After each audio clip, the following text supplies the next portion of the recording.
G'day C3 parents and welcome back. I'm your host Corinne Pito. If it's the first time you're visiting us, please subscribe, join the conversation.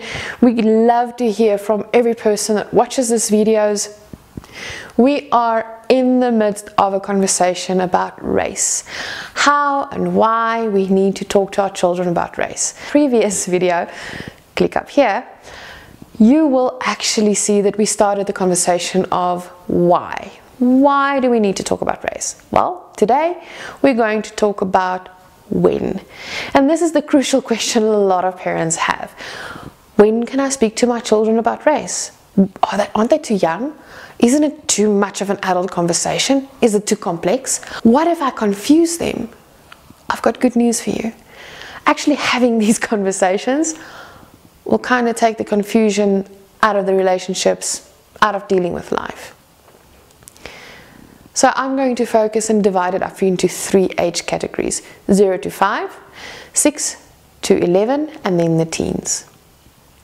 And actually try to bring it down easy to manage pieces so that you as the parent can actually work through this and actually be equipped to have these conversations. But how do we equip ourselves as parents? So before we dive into the age conversation, I want to challenge you as a parent. Go and read up on Black Lives Matters. Go and read up on racism, institutional and systematic racism. Go and read up about other cultures, and not the whitewashed or the historic, not just the historic part of it, but read up and talk and delve deep. But remember, it is not Black people's responsibility to educate you on race and race differences. And if you need more info, email me at info@c3parenting.com. You can drop a comment down below and I'll get back to you. Let's dive into today's conversation. When? When do I talk to my children about race? Now the 0 to 5 group is the easygoing, kind of the way life happens kind of conversations, but you as a parent is going to have to instigate those conversations. As we've discussed in the why segment, our children under the age of 5 are already categorizing and dealing with life and trying to sort things through. So we need to help them to have proper places and a proper understanding and engagement with the world around them. It is part of our jobs as parents. So for 0 to 5, we can use movie characters and books and use those characters to direct our children to conversations. And it's not going to be forced. I know a lot of us feel uncomfortable and therefore we feel like this conversation is forced when we pause the story and say, what characteristics do you see in the character? Why do you think that this character is a princess or a prince? Do you think any person can be a prince or a princess? Or do you think any person can do what this character is doing? Initially it does feel a bit forced, it feels a bit uncomfortable because you as the adult is not used to that. But to them, if you do this often enough, it becomes a natural progression for them to actually think about the message that they're receiving from the book. Another thing that you can do as a white parent is read books where the Black character is not the villain, where the Black character or the character of color, the person of color represented in the book, is actually the hero, is the person that overcomes the adversity. So for 0 to 5, it is day to day and life to life and movies and videos and books. Also the day-to-day experience, how we model, how we engage. If I walk past a person of color and my body language stiffens, I clutch my purse tighter, I hold their hand just a little bit tighter than normal, they subtly get the message that this person walking towards us is a threat. But what do they see? They see the difference in color, they see the difference in stature, they see the difference. And for them, that is a tick in their mind that goes, oh, Black person equals danger. Person of color equals danger. It is about how we engage with our kids regarding this. It is important to check your own body language. Our kids in this age group 0 to 5 model what they see. And if you don't not just verbally engage them with this, and they only have to follow your body cues and your social cues, the question is, what message would your child carry forward into life regarding race relations, discrimination, and the positionality of people of color in our society. In the 6 to 11 age group, we can actually have more powerful conversations with our kids. We can show them news, we can let them watch the news, we can engage with them about what's going on in the news, real-time events.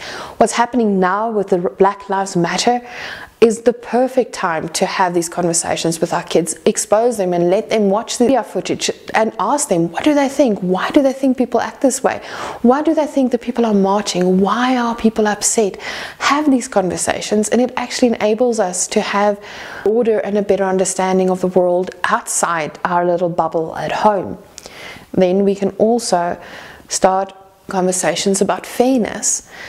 What is unfair? Why would a specific way to treat someone be unfair? What do they think is unfair? How would things be positioned in the view of unfairness?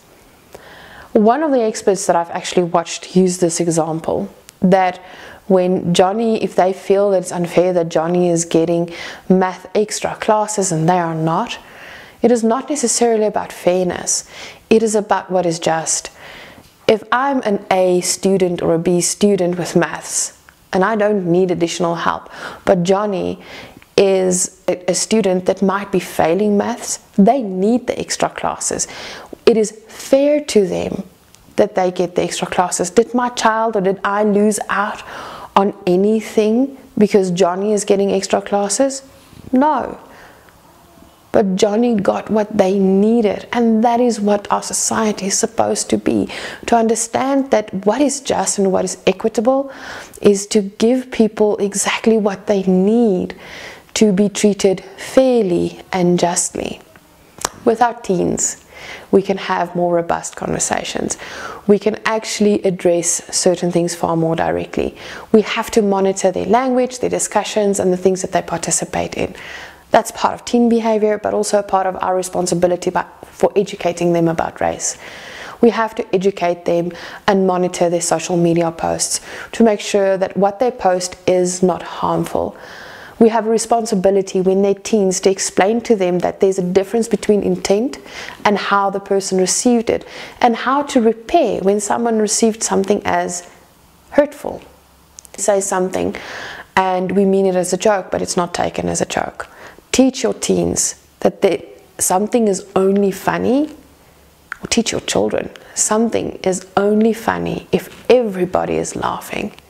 Making jokes of someone and making them the butt of the joke and they're not laughing, you are othering them. And we don't want our teens or our children to do that. We don't want our children to other others just because of differences. We fear what we don't know and we don't understand. So if I don't understand someone of a different race, and I don't understand where they're coming from, I don't understand their life and lived experience, then I'll be afraid, I'll shut down and I'll walk away from the conversation. I'll rather then seek out sameness instead of celebrating the differences and making that my space of sameness. And that is where I'm going to end the conversation today. Please comment down below anything you would like to add, any questions that you have. Hit that like button, subscribe if you have not subscribed, ring that bell so you get notifications when we upload the next video, and join us in our future conversations. Here is our previous videos on this specific series talking about race, and down here I've put down a playlist that I think of a conversation parenting that you might enjoy. Have an absolutely beautiful day, and I'll see you next time.